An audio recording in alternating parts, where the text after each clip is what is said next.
lot of people I met, they're acting like very normal people. And again, it's not like there's some crazy special person. I'm sure there's a lot of people that I'm surrounded with that have made like over 100K or even more in high school doing a company, or like they've done some like crazy accomplishment. But like I noticed that they're notoriously humble.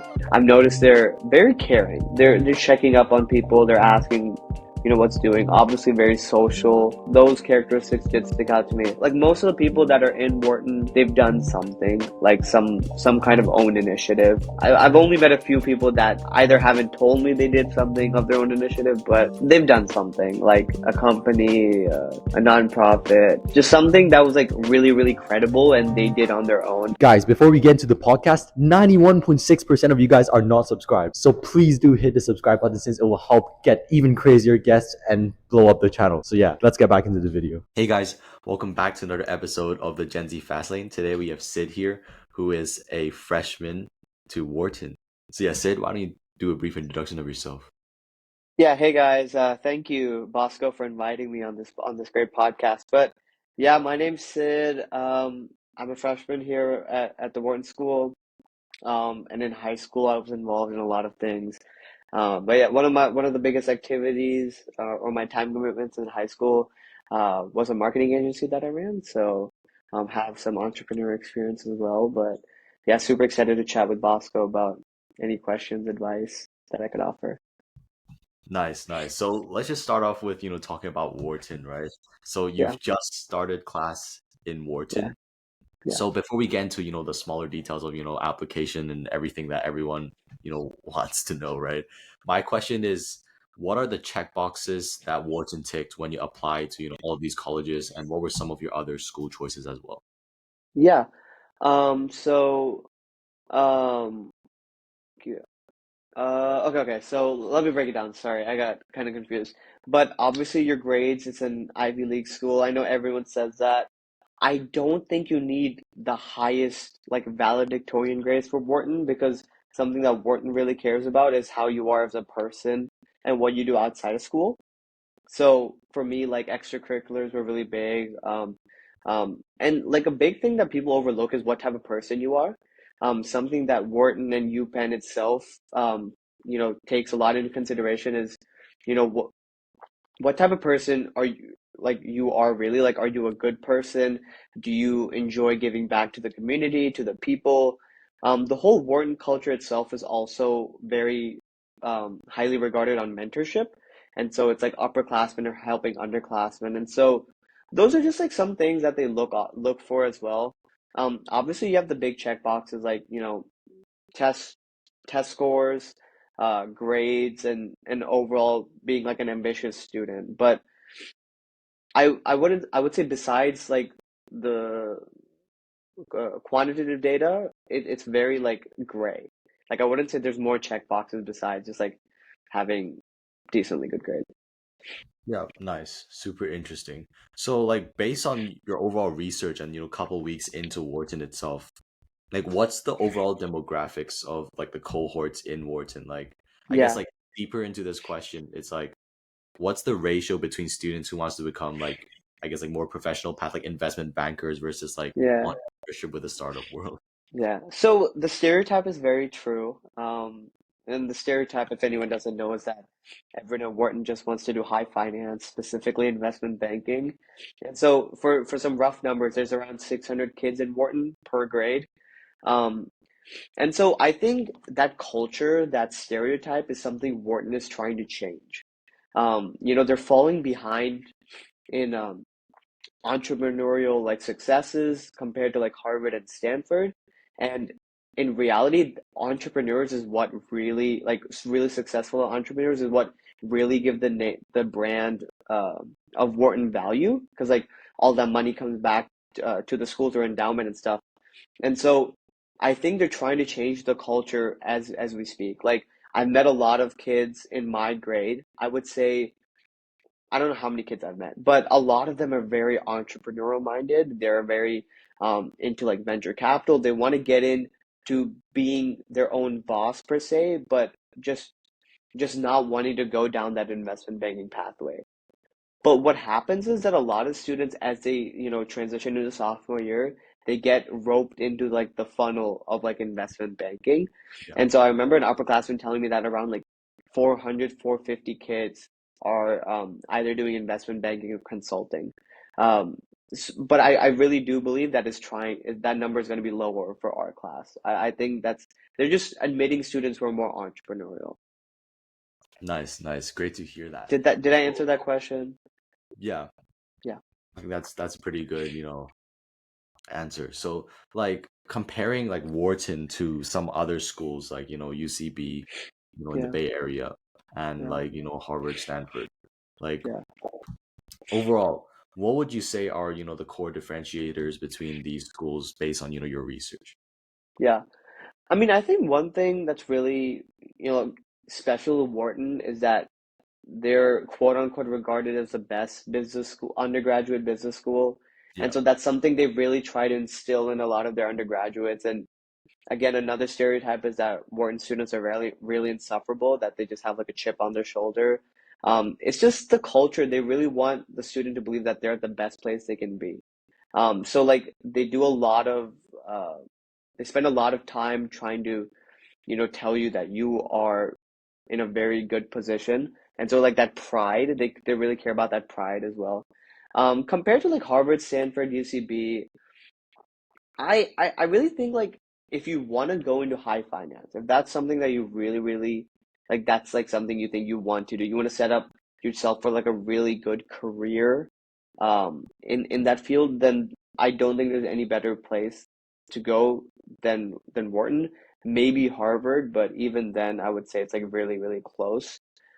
Stanford is its own like separate entity. Like a lot of kids at Wharton did want to go to Stanford. I've encountered a lot of people whose like dream school was Stanford. They either did like early decision to Wharton, but it's because that stereotype with Stanford too is that it's very entrepreneurial. That's also true.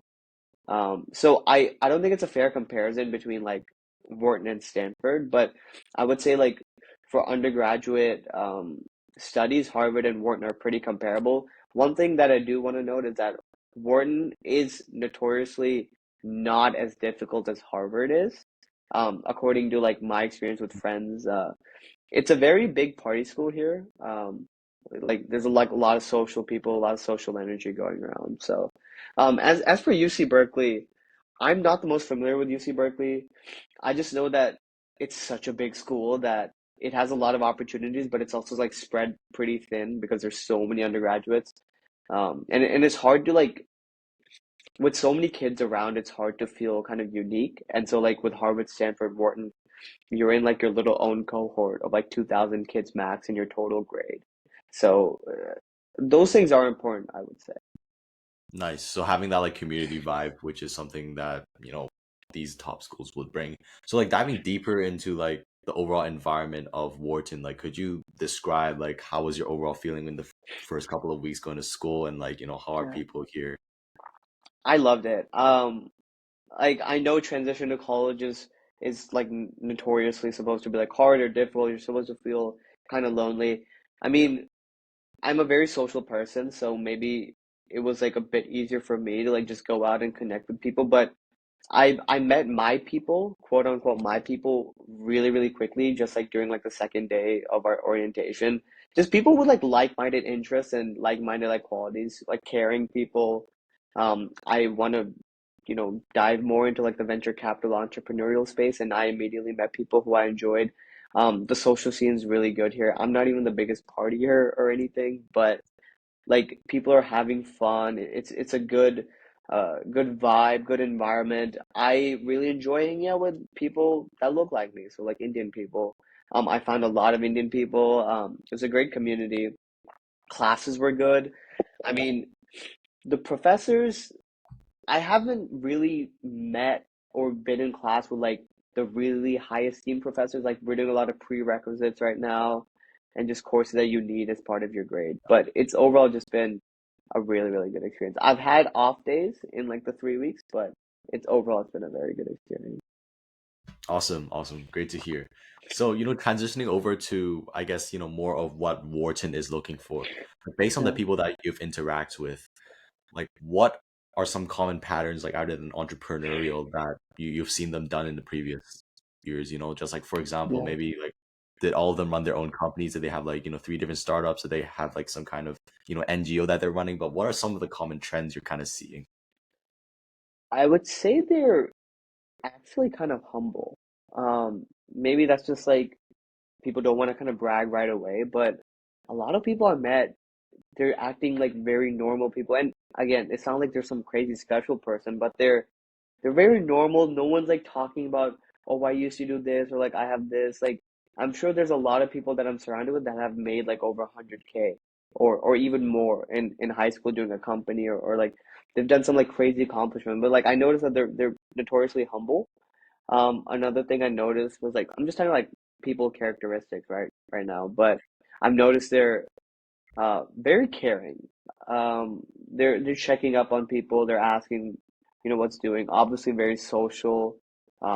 Those characteristics did stick out to me. As for like accomplishments, I've met a lot of valedictorians. Um, no one like no one like says it right away, but if you follow them on Instagram or something, you can kind of tell if they've made. But a lot of valedictorians. So yes, people that were academically smart. But yes, I won't lie, I have met like most of the people that are in Wharton, they've done something, like some kind of own initiative. I haven't met I've only met a few people that either haven't told me they did something of their own initiative, but um, you know, they've done something like a company, a nonprofit, just something that was like really, really credible and they did on their own. Um, I don't want to stereotype that because maybe that's just like the people I'm interacting with. I don't think you need something like that to like, be admitted. But the people I've interacted with, they've usually had something. Nice, nice. Great to hear that. You know, many people Yeah, are very humble at Wharton. I think that's a very, yeah, you know, yeah, nice characteristic that everyone should also have, especially for yeah. entrepreneurs. So, diving more into your own, you know, personal application, obviously you ran your own marketing agency and you've actually done, you know, multiple other different things just looking at your LinkedIn profile. What do you think was the one that stood out the most to, you know, applicants? I mean, to like, you know, the admission officers. It was just definitely my marketing agency, and not just because it was super, super like impressive. It was just a big part of who I was. And so it rolled over into a lot of different components of my application. A lot of my recommendation letters talked about it because it was just that was my biggest time commitment, right? So it was really important to me. I talked a little bit about it in my essay, obviously my activity description, and it was like the catalyst for a lot of things I did. So Mhm. it was like that thing that company was very important to me, and so therefore my application. Nice. So like I guess like breaking down into further like what specifically about this marketing company kind of like resonated with you like with, you know, all of your other projects as well? Like why I did it? Yeah, and like I guess the overall motivation and like how it also like I guess like affects some of your other projects that you've previously done. It was just it very genuinely initially started because I just saw like I could offer something to the community or like people around me I could help. I also quickly realized I could make some like cash on the side, so I was like really focused on as soon as you first make money, and even if it's like not a lot, you get really excited. At least I got really excited, so I Yeah. spent a lot of time like trying to maximize that, and then soon enough I realized like I can. This is like something that can be really really good when I applied to college, and then I started taking everything more seriously regarding college. Like I kept my grades were the highest even when I was the busiest because I just started realizing the importance of every aspect that is required in a college application. And so that basically that company kind of gave me hope that I can be a competitive applicant um, for like really, really good schools. And so it gave me a lot of awareness about opportunities around me and to take like the best initiative that I can do. And one of the other things I did was I had like a small organization that gave back basically in like helping entrepreneurs or like helping people who want to be entrepreneurs like become entrepreneurs because for me that company was just such a revelation that I wanted other people to, um, you know, get that same sort of realization. And so that was another thing that I started because of that company. Yeah. Awesome, awesome. So, like with the overall framing of, I guess, your application for these different schools, like were there some specific tips or like specific strategies that you use when, applying to this school compared to another school, like in terms of like the wordings Yeah, on how you, yeah. I, I think you, you really need to understand that if you don't see yourself fitting into that school, like as a genuine student, they won't see that either. Um, I knew from like ever since I started researching Wharton or anything, like the people, I immediately always felt that I belonged there, even though it was like, such a competitive school. And then it, I didn't like at the time, I didn't think I was like the most capable person or anything, but I thought my thoughts, that my personality, the way I am, just like everything aligned there. So if I felt that way, then I wanted to convince, and then mission officers should see the same thing. That was my mentality all the time, and it was also just really being really genuine. So you need to like for any future applicants, like you need to look at schools, understand the culture, the people, and really see if that is something you can fit into. And like genuinely, like there's no like you can't fake it. Just because you love Harvard, you can't fake that you're gonna be the perfect student there. I never felt that way about Harvard. Did I apply? Of course I did. But I always like a big thing about Penn is like it's a work hard, play hard school, and I'm literally the type of guy who like the way I do is like I'm gonna lock in the day, I'm gonna do that, and then I'm gonna go have fun. That's how I've always been. That was like a big part of who I was. Like so I was like, this is perfect. I don't want to go to a school like Harvard where it's only work hard, like kind of. But yeah, Nice, nice. So understanding the culture of the schools. So yeah, what were some of the resources, I guess, that you personally used to, just figure out like the overall culture? Was it to ask other people or, watch YouTube videos as many yeah. people? I said this on my LinkedIn post too, but I genuinely think. I mean, I may be exaggerating a little, but I genuinely think I reached out to like 100 people at not all at Penn, right? I was asking about other colleges too, and just understanding that too. But I reached out to a lot of people just on LinkedIn. I would be like, "Hey, I'm a prospective, blah blah blah," and like just be really nice about it. Yeah. Most of them will respond. I obviously like some of them are really busy or some of them just don't want to respond. So most of them will respond. They'll either get on a call or do something and just ask them like what it's like because the student who's there only they know what the real perspective is. As like a prospective applicant, you can only just like you can watch YouTube videos or whatever, but you're not truly understanding like what a student's experiencing. I've had like 60 kids reach out to me, um, asking to take a call or something. I've taken literally most of them. So like I'm not like trying to brag about it, but I'm trying to say is like you need to talk to people. Other people do it too. I didn't realize how many people did it until I was sitting here and like people ask me for help now. Mhm. Um, but don't be shy. Like you need to talk to people, understand Reddit. Uh, Reddit's a really good resource to understand TikTok nowadays too. TikTok people talk about like a lot of social media gives you perspective and understanding. Yeah, so just being proactive and reaching out when you need it is Yeah, super yeah. key. Got it. So, like, I'm just still super curious with like, your overall agency, right? You've been running it and, you scale it to 5 figures, social media marketing. And apparently you started in when you're in your junior year, along with your Yeah. sophomore year, which is the two most intense years I personally believe in the high school career. So, like, to overall summarize like how hard it was, like what was your timetable looking like? I it was my junior year, and I say this with like full modesty. I don't think I was sleeping more than 4 or 5 hours a day.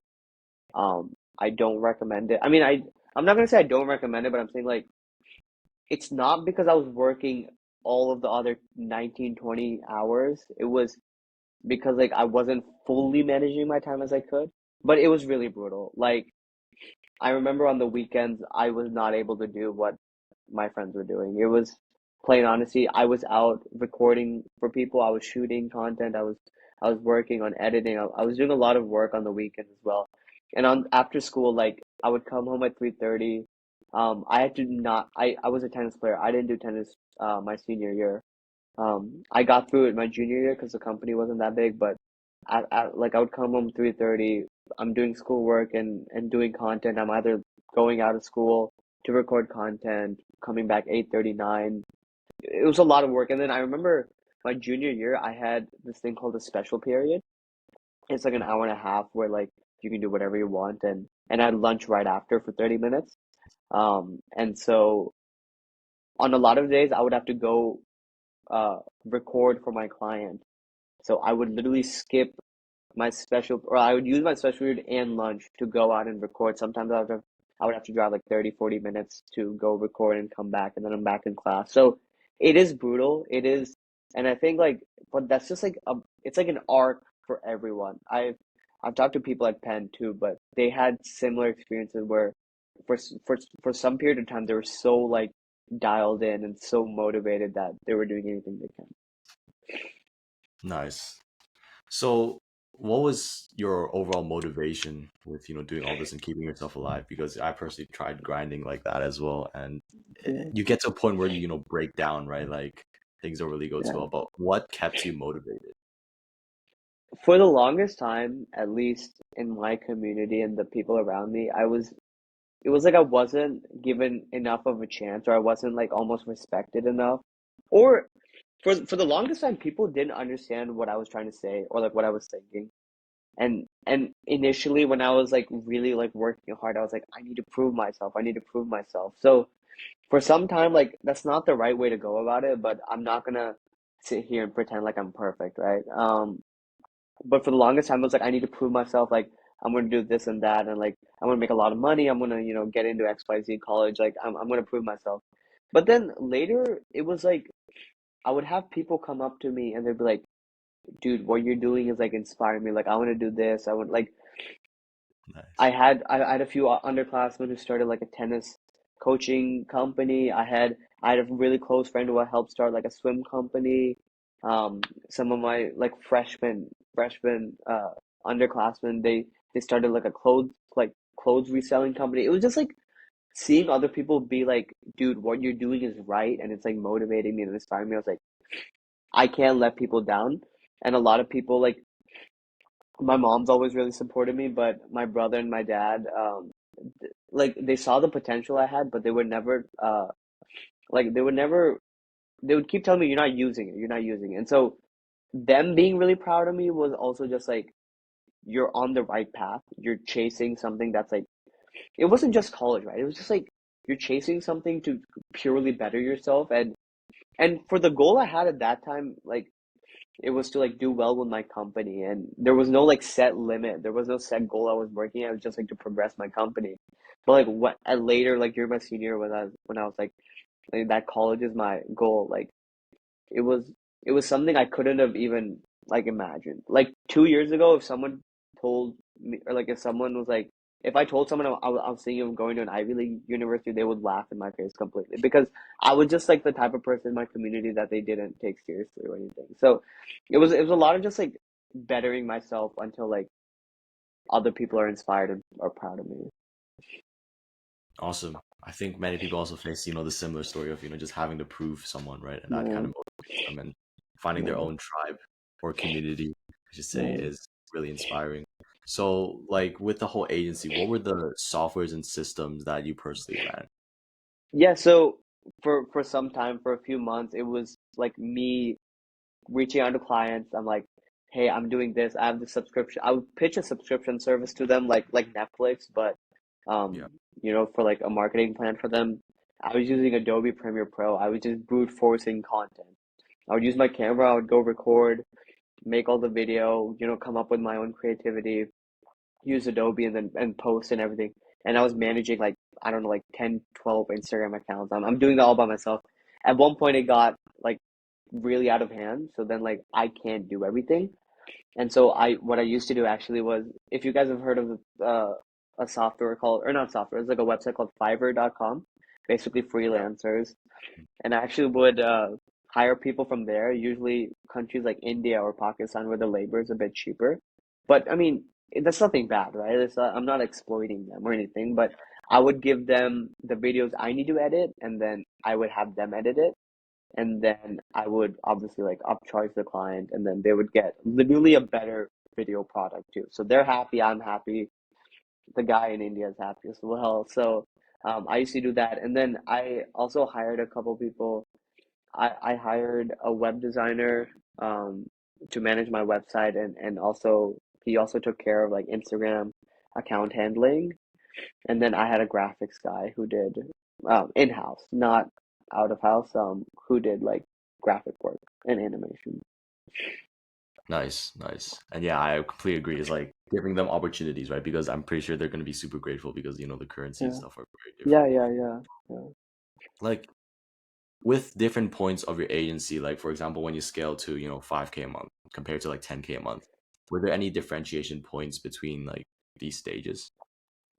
So the highest I ever got to was 5K a month. But yeah, it was honestly, I thought running when you're making more money uh each month, it's a bit more stressful because you have so many clients that are depending on you. But it's also easier because you see like a really good figure and you're like, okay, I can do this. I'm gonna do this. I want that five. I want next month to also be 5K or like whatever your Yeah. trade, like whatever you're doing. And so like when you're in that growth stage, like the highest I ever got to was 5K, right? But until I was growing, I'm always like, thinking like how do I get more clients or whatever. I realized like 5K was the upper limit that I could, work at with even with the couple people I had, and like there were times where I was like, I want to like before senior year started, I literally considered I want to like take this even further. I want to take like a gap year after senior year, but I realized like that wasn't the path for me. So I realized like when you're at that one value, you're easier. It's easier to like maintain rather than when you're growing. Yeah. Yeah. Makes sense. I also kind of relate to that because I feel like for, students, like when you're trying to also balance an agency, there's no way you can scale it to like 10K a month with like Yeah. five No, no. clients. There's people who do. They do way more. It's just it's some people just have different like guts and Yeah. different priorities and different skill sets, so each to their own. But yeah, I totally agree with what you're saying. Like it's tough, it's tough when you're also a student. Yeah, yeah, makes sense. So jumping back to, the overall like business catalyst that you've been running, which is like an incubator for high school students to launch their business. And you kind of said that it didn't really work out. So what actually went wrong here? So what happened was I only care about helping the student. Like that was something I loved. What the way it started was I helped um one of my friends start a swim business, and so it made me so happy inside. I was like, dude, I want to do this for other people. I want to like give some guidance. And so I would I would help students do that. But then like to reach like a larger scale of students who want to start a business, I would need to like do stuff like plan an event or like Yeah, hire like a team to like market the event so people come, because it was like no matter how much free advice or free help that I could offer, it's like students don't want to take a part of it, and that's something I learned the hard way. Not every person is like me who would like see something like this and want to come, and so I didn't want to spend the time and energy and literally BS that it took to get like 100 kids to show up to an event, and then like 10 of them would be serious, and then like two of them would like actually like use my advice and start something. So I was like, I don't even want to reach the masses at one point. Like I tried reaching a lot of kids, it didn't work. So then I would basically just be holding like smaller calls with like people from like a little bit over the country, friends that I know that I know will want to listen to me. makes sense. So yeah, I completely understand as well. Like, with every single business, like there's so many things you have to handle, like, the marketing, the finance, stuff like that. Mm. So I guess at least, I mean, you got the opportunity to help some people and give them Yeah, advice. yeah, yeah. So like with everything going on, like I saw on your LinkedIn that you've basically, I guess, took everything as like a pause right now, going into a new chapter of your life, Wharton and everything. So like my questions are number one, like are you gonna come back to the marketing agency scene again, continue hustling, or like number two, what will be your future path looking like? Have you considered that? So in full honesty, I don't think I'll be coming back to the marketing agency side. I learned a lot. I also started to despise it. At the end of the tenure, I didn't see like a level of growth in like that company that I wanted. Um, Yeah. and as I was approaching school, right? Wharton's expensive. I don't want to not give my full effort into a school and a tuition that's expensive. So I want to divert my full focus here, take use of the opportunities here. Um, I think my inner calling is still to be in an entrepreneurial space, but I think for the time being, I want to, learn in school.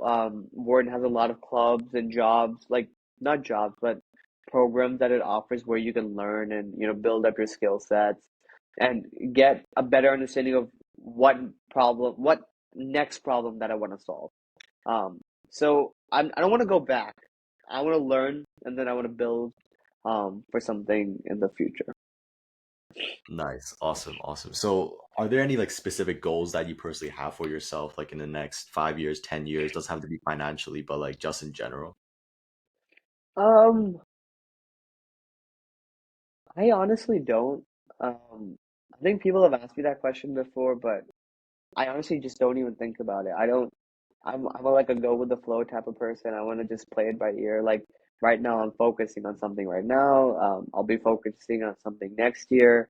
I do know that, but like as in a place I want to be, I know I want to be financially secure, like extremely financially secure. I don't want to just be like, getting by, obviously. But I Mhm. think if I had to put it one way, the only thing I want for sure, and that's very knock on wood if possible, is like I want to be financially free by 30. And there's a lot of ways I could do that. Obviously, that's very ambitious, early retirement. But I think if I can be financially free by 30, I can do a lot of things. I mean, I think you already kind of accomplished the first step by getting into Wharton because the opportunities there, I'm pretty sure, will be definitely life changing. And I really respect how you talk about like just not setting 5, 10 year goals, right? Yeah, Because things just happen. Like you never know if another COVID-19 will strike and another yeah, opportunity yeah, could visit. yeah, So like I also saw that you're doing like a minor in philosophy. So what was your yeah. overall intention with that? Bosco, is it okay if we cut the podcast short? I have another call at 7:45, but I would love to chat more another time if that's okay. Yeah, you're good. All good, Okay, all good. but thank you so much for having me. Love the questions. I hope anyone watching took value away from anything I was saying. But yeah, thank you again for having me. Back again later on. Have a good one, bro. Yeah, thank you.